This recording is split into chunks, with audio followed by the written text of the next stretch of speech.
এখন প্রবণতা দেখা যাচ্ছে সংস্কার কমিশনের প্রচেষ্টা, মানে জাতীয় কমিশনে, যে নির্বাহী বিভাগকে যত বেশি নিয়ন্ত্রিত করা যায়, সেটা নির্বাহী বিভাগকে অতীতে একজন স্বৈরাচার হয়েছিল, সেজন্য নির্বাহী বিভাগ আমরা বিলুপ্ত করতে পারবো না, দুর্বল করতে পারবো না। একজন সংসদীয় পদ্ধতিতে স্বৈরাচার প্রতিষ্ঠা হয়েছিল, সেই জন্য আমরা আইনসভাকে বিলুপ্ত করতে পারবো না, দুর্বল করতে পারবো না।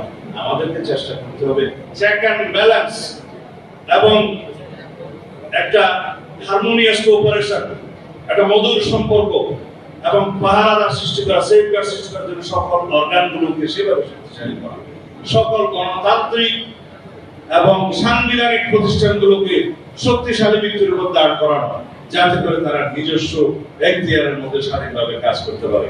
তাহলে আর কোনোদিন দেশে হবে না। আমরা ক্রমান্বয়ে সেদিকে যাচ্ছি। আমরা 70 অনুচ্ছেদের মধ্যে সংস্কার এনেছি, সবাই ঐক্যমত্য হয়েছে। এখন একটা প্রস্তাব আরো দিয়েছে, আমরা রাষ্ট্রপতি নির্বাচনের ক্ষেত্রে উভয় পক্ষের সদস্যদের মধ্যে গোপন ব্যালটে স্বাধীনভাবে এমপিরা ভোট দেবে, সেটা আরেকটা বিপ্লব। আর প্রধানমন্ত্রীর মেয়াদ আমরা 10 বছরের সীমাবদ্ধ করলাম, সেইটাকে আমাদের একটা বড় ধরনের অর্জন নয়।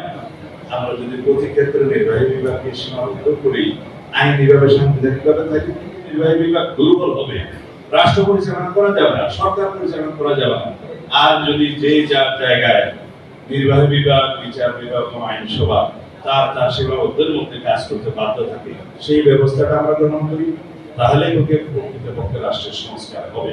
আমরা সেই সংস্কার চাই, যে সংস্কারের মধ্যে কোনো বিভাগের অধিকার খর্ব হবে না।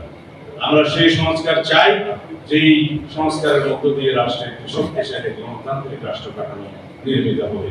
সেই সংস্কার আমরা চাই, যার মধ্য দিয়ে রাষ্ট্র কাঠামো সংস্কার হবে, সংবিধানের গণতান্ত্রিক সংস্কার হবে, এবং যার ফলশ্রুতিতে আমরা দেশের জাতির মধ্যে অর্থনৈতিক মুক্তি অর্জন করতে পারবো।